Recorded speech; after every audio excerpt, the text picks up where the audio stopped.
The street drains and the wind is gone, but the inside of the house is still soaked, and nobody hands you a set of instructions.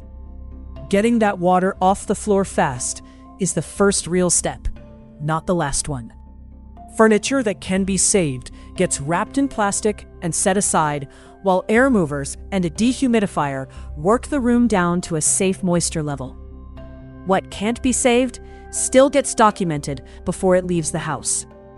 Harvey, Imelda, and Beryl all proved a Houston house can flood that never took on water before, and the hours right after the water drops decide how much of it gets saved. Stay out of standing water until the wiring and framing have actually been checked. Flood coverage and homeowners coverage rarely come from the same policy, so photograph every room before anything gets pulled to the curb. Those photos are what an adjuster works from once the drying equipment goes in.